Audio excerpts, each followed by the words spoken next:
Ambição, conquista, luxúria, homicídio e o poder de uma tecnologia sem igual.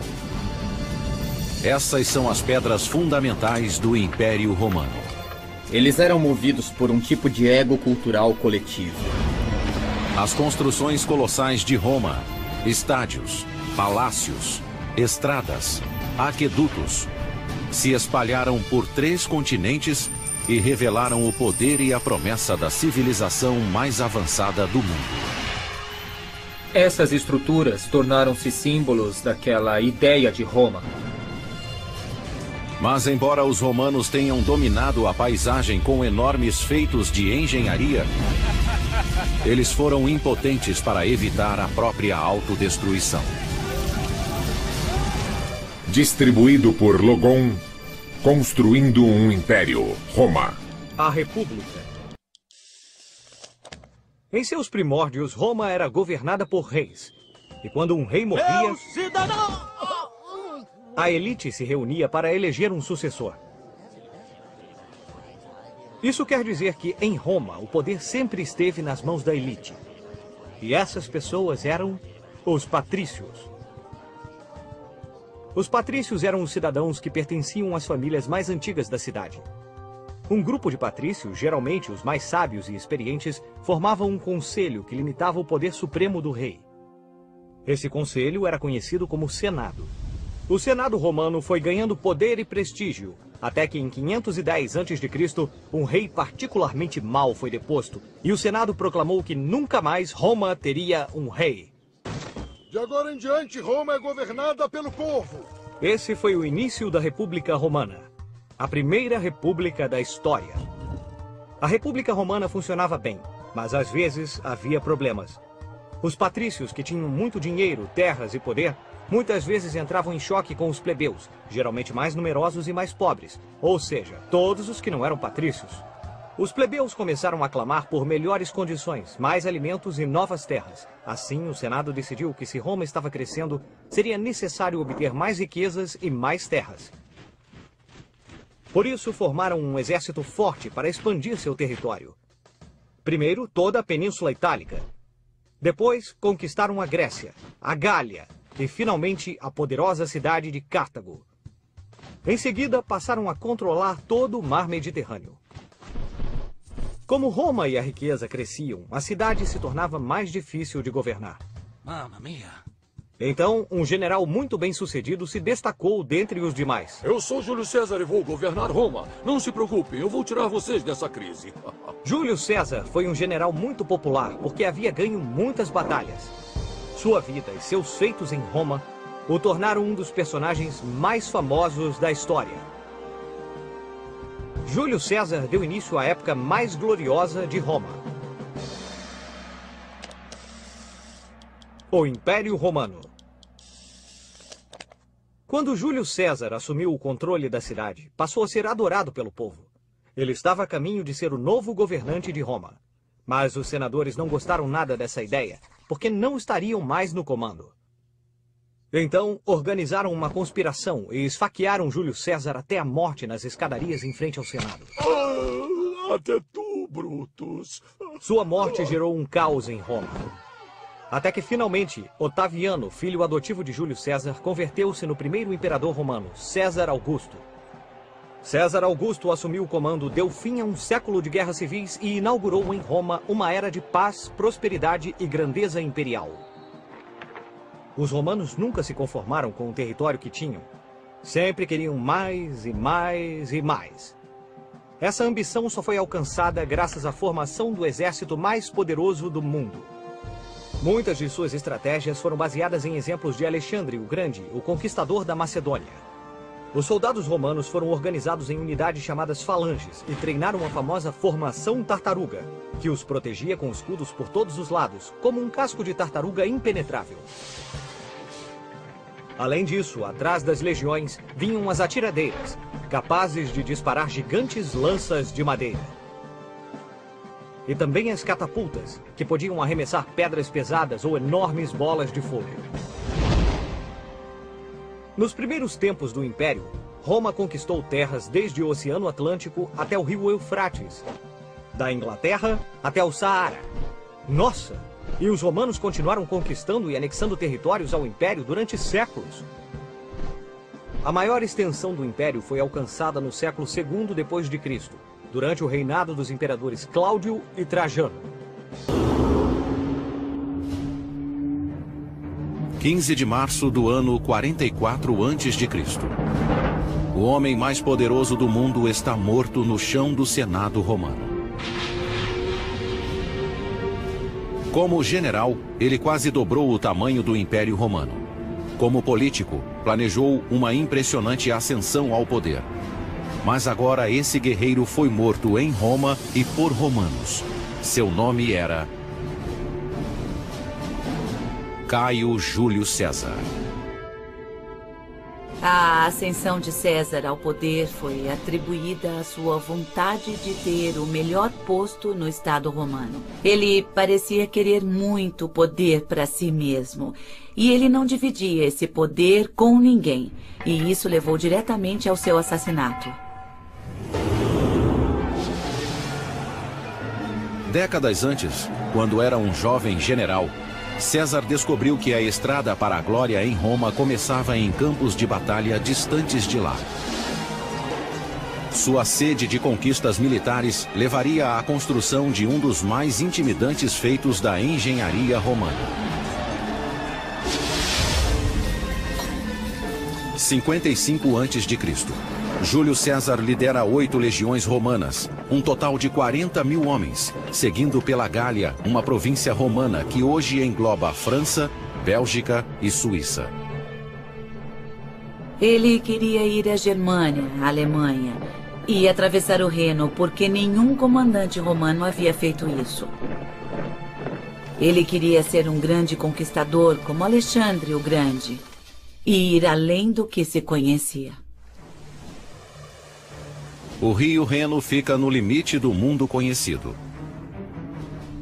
Durante séculos, foi um divisor que protegia as tribos germânicas da expansão romana. Nenhum exército podia atravessá-lo com o poderio necessário para uma conquista. Mas César era diferente de qualquer guerreiro anterior. Ele poderia ter ido de barco. Mas por que Júlio César iria de barco a remo? Ele vai colocar 8 legiões em um barco a remo e vai sair remando? Não, eles vão marchando.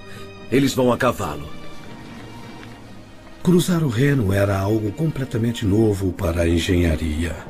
O rio tinha 304 metros de largura, possivelmente mais, de 7 a 9 metros de profundidade com correntes desconhecidas.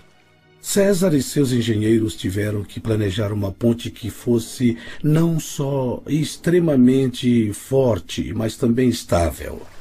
E larga o suficiente para 8 legiões passarem. A ponte precisaria ter o comprimento de 4 campos de futebol e sustentar o peso de 40.000 soldados.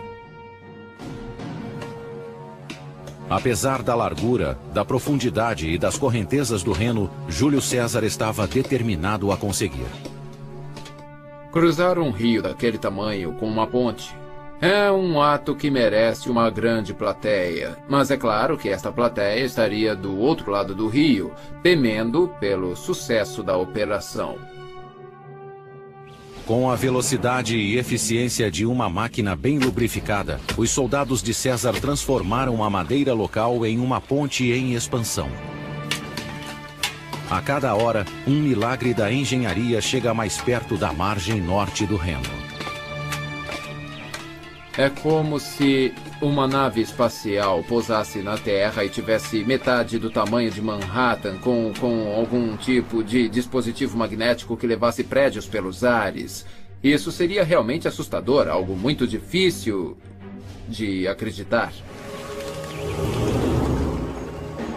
A fundação da ponte era feita com uma série de toras de madeira inseridas no leito do rio. Cada tora tinha 45 centímetros de diâmetro. No centro da ponte, elas chegavam a ter 9 metros de comprimento para ir da superfície ao fundo. Ao colocar as toras na diagonal, os engenheiros de César deram maior estabilidade à ponte.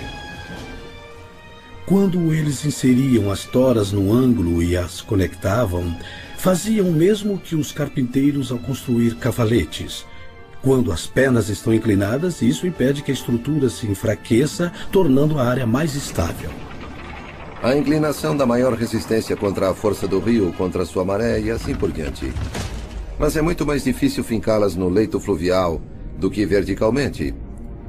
Então eles tiveram que tomar muito cuidado com as estruturas de madeira no momento de fincá-las no leito.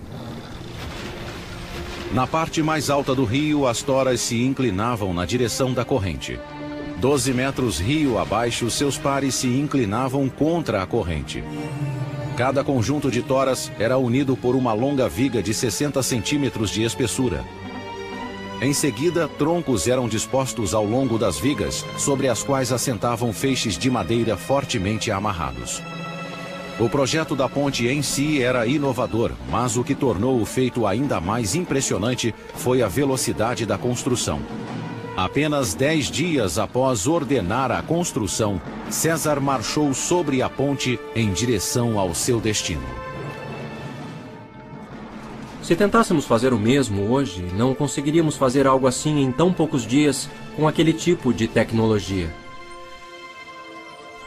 Teríamos sucesso se contássemos com milhares de soldados leais e devotos a César e ao objetivo de atravessar o Reno para aterrorizar os germanos.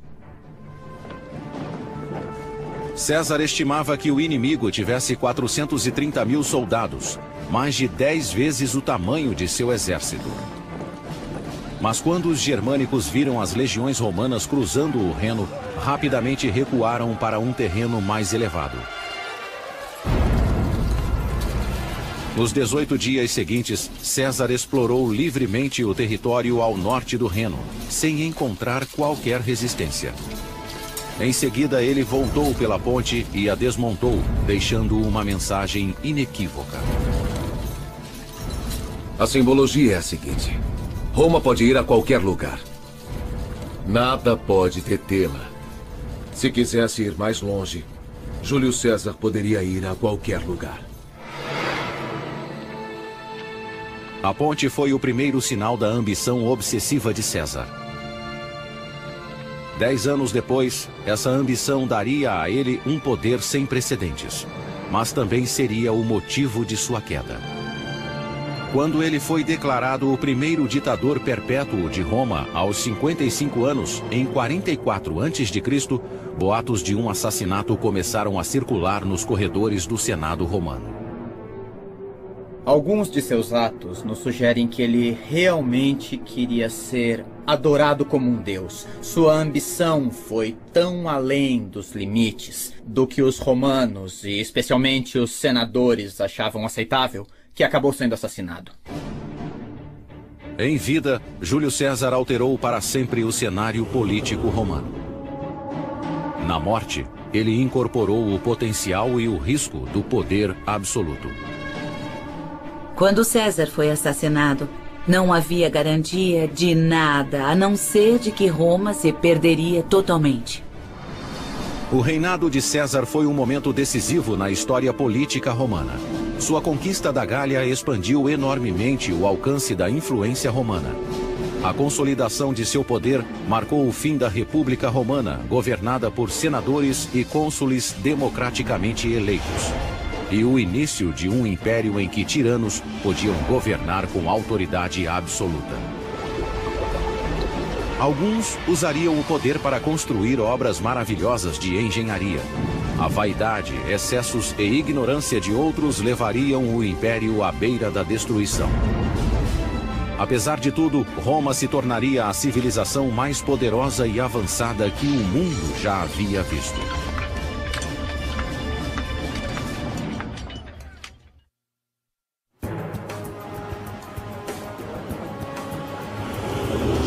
Hoje, Roma é uma cidade do século XXI, onde o antigo e o moderno convivem.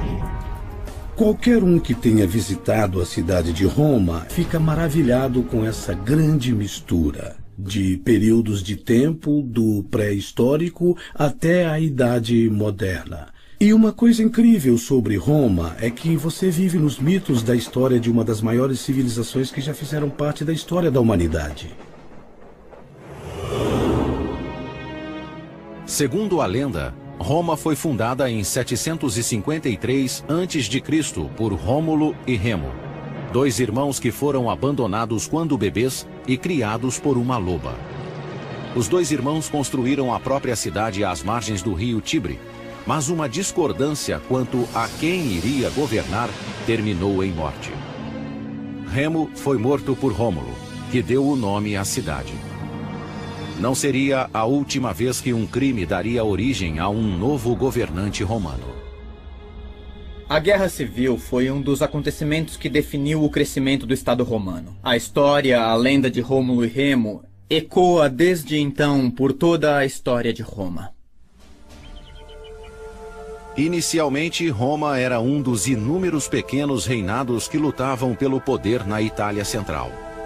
Mas ao contrário de muitos de seus vizinhos que desconfiavam de forasteiros, Roma abrigava todos os párias ambiciosos.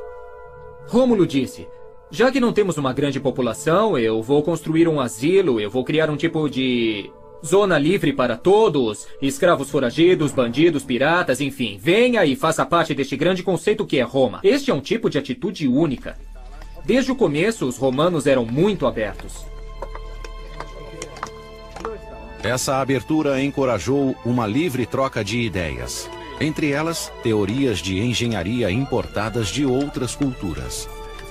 Ao utilizar a tecnologia de vizinhos, como os etruscos, Roma expandiu e se tornou um poder regional. Os romanos possuíam uma incrível habilidade de pegar uma tecnologia já ultrapassada, adaptá-la às suas necessidades, melhorá-la e aperfeiçoá-la. Eles usaram as técnicas dos etruscos de construção de estradas, também de sistemas de distribuição de água através de canais, de construção de grandes e extraordinárias muralhas e de produzir algo tendo essas técnicas como base. O primeiro grande feito da engenharia romana foi a Cloaca Máxima. Um grande sistema de esgotos que funciona até hoje, 2.500 anos após a construção. A Cloaca Máxima leva os dejetos da cidade até o rio Tibre. Os dutos subterrâneos do esgoto também eram usados para drenar a área pantanosa entre os vilarejos de Roma. Nesse local foi construído o Fórum, o antigo distrito central de Roma. A construção da Cloaca Máxima permitiu a passagem de Roma de um simples grupo de tribos vivendo em colinas ao redor de um pântano para uma cultura centralizada e unificada. O novo Fórum Romano, que resultou da drenagem da Cloaca Máxima, permitiu a consolidação dos romanos em um único local.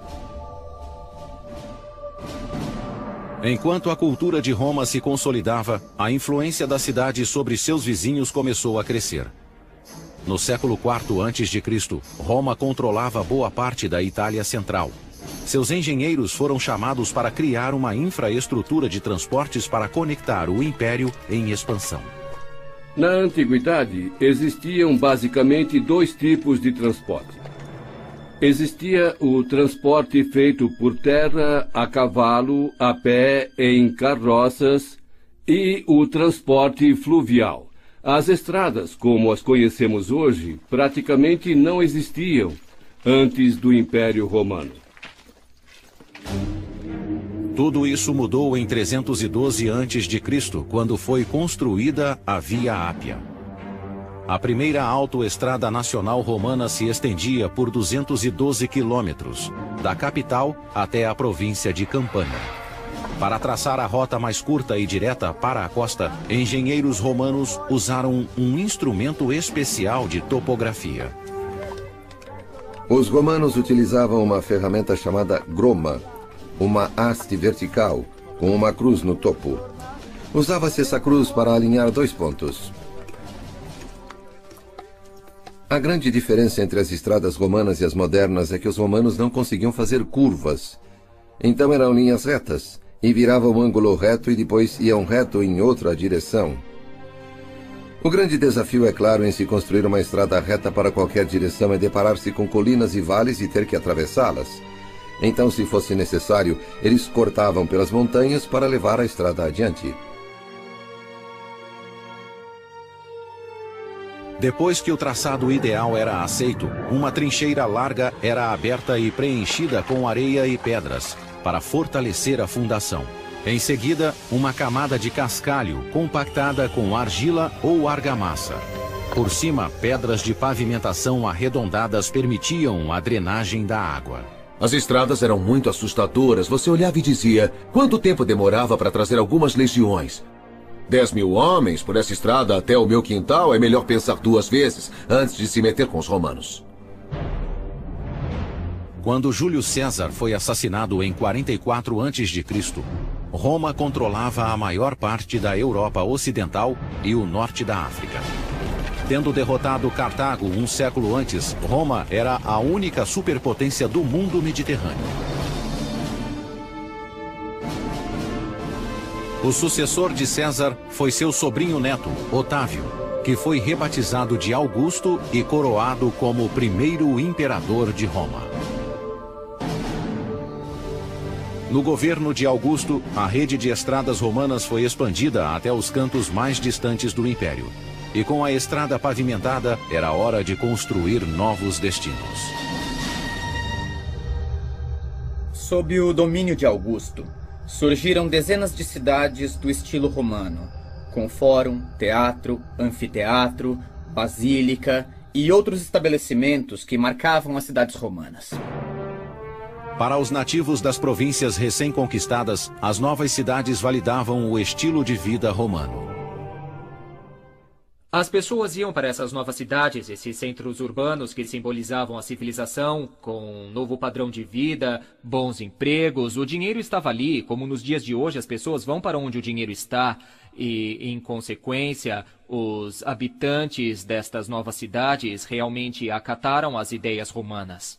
A própria cidade de Roma foi a melhor propaganda que os romanos tinham, e essas cidades sobreviveram até os dias de hoje.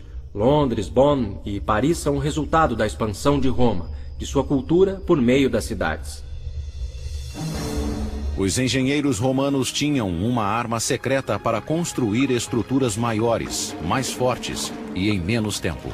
Concreto à prova d'água misturado com uma areia vulcânica chamada pozzolana.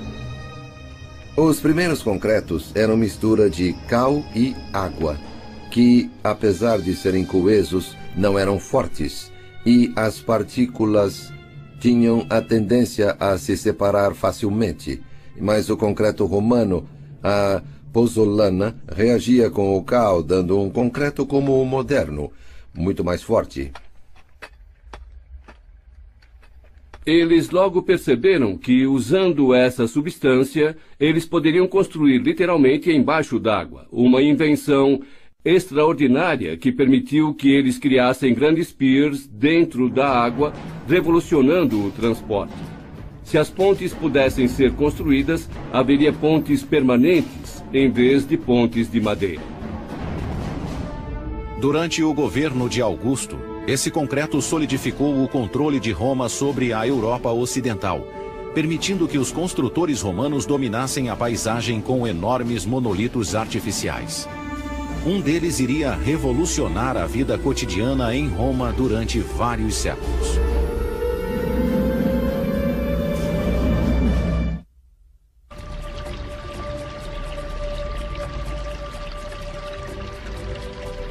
No primeiro século da era cristã, Roma era a única superpotência europeia. Enquanto expandiam o império, os romanos também olhavam para dentro e usavam seus conhecimentos técnicos para melhorar a qualidade de vida na capital. De todos os feitos da engenharia romana, nenhum alterou tanto a vida diária como a água corrente. O sistema de distribuição de água de Roma foi um grande salto em relação ao que aconteceu antes. Na capital, 11 linhas de aquedutos levavam água para os cidadãos, transportando ao todo 800 milhões de litros por dia, a partir de fontes nas montanhas a quilômetros de distância. O que os aquedutos fizeram foi revolucionar o cotidiano do cidadão romano. Não só dos jardins e vilas dos mais ricos ou palácios do imperador, mas do cidadão comum. Havia muita água disponível na cidade de Roma, e isso sustentava uma grande população. Os aquedutos promoveram o crescimento de uma nova cultura urbana. Com o fornecimento constante de água, quase 1 milhão de pessoas viviam com limpeza e conforto na capital. A água dos aquedutos retirava os dejetos humanos e mantinha a cidade limpa. Por isso os romanos se consideravam superiores, eram mais limpos do que os outros. Nenhum império sozinho pode levar o crédito pelo sucesso dos aquedutos. Eles foram construídos ao longo de vários séculos. Mas foi o imperador Cláudio, um homem desfigurado que sofria de gagueira, que teve o maior impacto no abastecimento de água de Roma. Antes de subir ao poder, Cláudio era motivo de riso. Considerado inválido, ele era até escondido do povo. Cláudio tinha problemas de gagueira, ele mancava um pouco, ele escutava pouco. Então as pessoas não sabiam o que fazer com ele. Apesar das deficiências, Cláudio foi inteligente o bastante para tomar o poder quando teve a oportunidade. No ano de 41, a maior parte da família real foi assassinada para vingar o reinado sangrento do sobrinho de Cláudio, Calígula. Cláudio foi poupado quando o encontraram escondido atrás de uma cortina. Com a vida em risco, ele conseguiu subornar os guardas pretorianos para que o proclamassem imperador. Esse ato iria mudar o rumo da história romana. Quando ele se tornou imperador, governou de forma, pelo menos para os nossos padrões, bem. Certamente não era um homem burro. Durante o reinado de Cláudio, o império progrediu de várias formas. Na fronteira, suas legiões conquistaram a Bretanha, algo que nem Júlio César tinha conseguido fazer. Em Roma, ele construiu 2 grandes aquedutos, o Aqua Cláudia e o Anio Novus, que aumentaram muito o fluxo de água na cidade. Aquedutos não são tão complicados na teoria. A água busca o ponto mais baixo e então é levada com uma queda de um ponto a outro. Então é algo simples, todo mundo devia saber. Mas na prática, criar um aqueduto é outra coisa. Os aquedutos foram planejados para chegar à cidade em ângulo gradualmente descendente ou gradiente. Esse gradiente era de apenas alguns centímetros a cada 30 metros. A queda do aqueduto tinha que ser calculada de longas distâncias, 30, 50 ou mesmo 60 quilômetros da fonte nas montanhas até as cidades.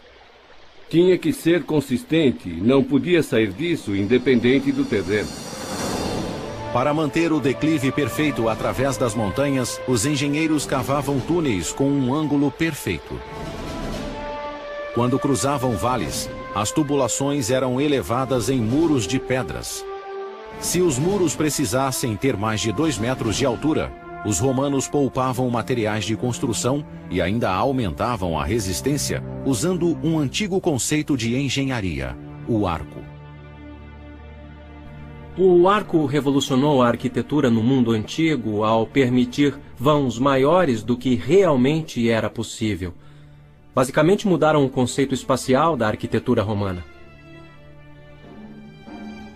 Os arcos eram feitos em torno de uma forma de madeira que mantinham as pedras firmes até a colocação de uma pedra central, que distribuía o peso por igual para cada lado do arco, permitindo que outras pedras fossem colocadas acima dela. Os arcos são melhores que paredes retas nas construções, de várias maneiras, tanto em eficiência como em resistência. Os arcos requerem menos material para serem construídos e são muito fortes para suportar tetos, arquedutos e qualquer coisa que colocar em cima. Uma coluna de arcos de 10 quilômetros levava o Aqua Claudia através de vales a caminho de Roma. Os aquedutos eram cobertos, mas claro, se tirasse a cobertura, poderia ver a água como um rio seguindo em direção à cidade. Ao chegar na cidade, cada aqueduto desembocava em 3 tanques de contenção.